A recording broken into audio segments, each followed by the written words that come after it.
I'm a storyteller, and I would like to tell you a few personal stories about what I like to call the danger of the single story.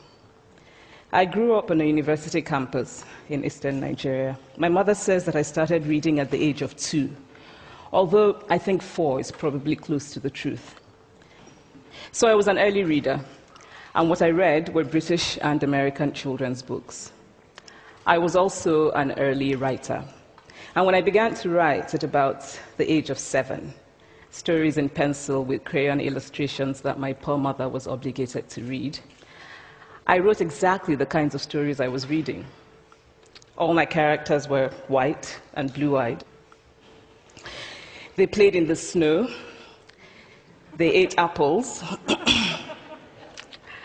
And they talked a lot about the weather, how lovely it was that the sun had come out.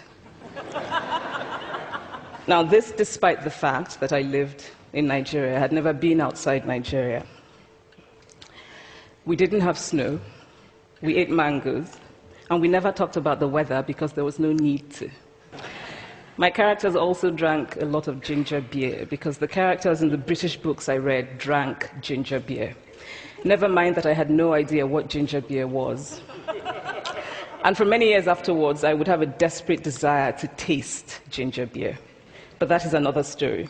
What this demonstrates, I think, is how impressionable and vulnerable we are in the face of a story, particularly as children. Because all I had read were books in which characters were foreign, I had become convinced that books, by their very nature, had to have foreigners in them, and had to be about things with which I could not personally identify. Now, things changed when I discovered African books.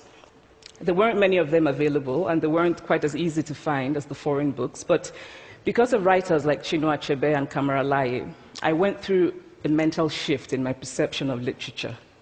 I realized that people like me, girls with skin the color of chocolate, whose kinky hair could not form ponytails, could also exist in literature. I started to write about things I recognized.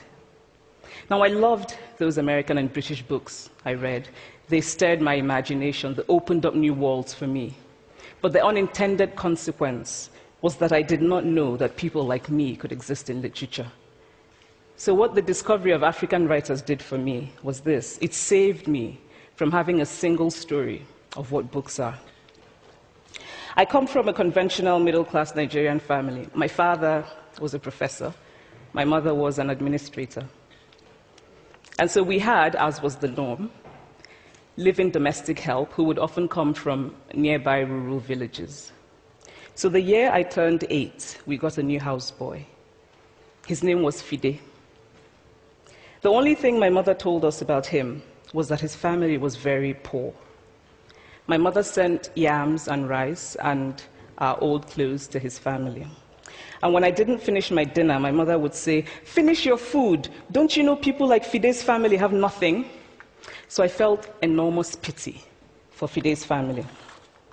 Then one Saturday, we went to his village to visit. And his mother showed us a beautifully patterned basket made of dyed raffia that his brother had made. I was startled. It had not occurred to me that anybody in his family could actually make something. All I had heard about them was how poor they were, so that it had become impossible for me to see them as anything else but poor. Their poverty was my single story of them. Years later, I thought about this when I left Nigeria to go to university in the United States. I was 19. My American roommate was shocked by me.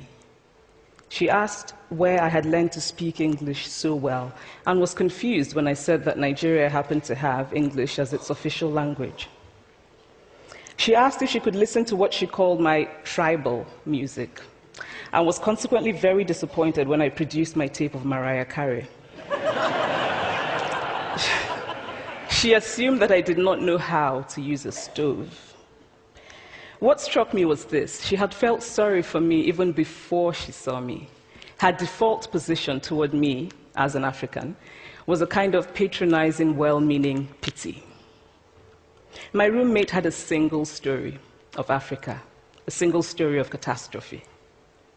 In this single story, there was no possibility of Africans being similar to her in any way, no possibility of feelings more complex than pity, no possibility of a connection as human equals. I must say that before I went to the US, I didn't consciously identify as African. But in the US, whenever Africa came up, people turned to me, never mind that I knew nothing about places like Namibia.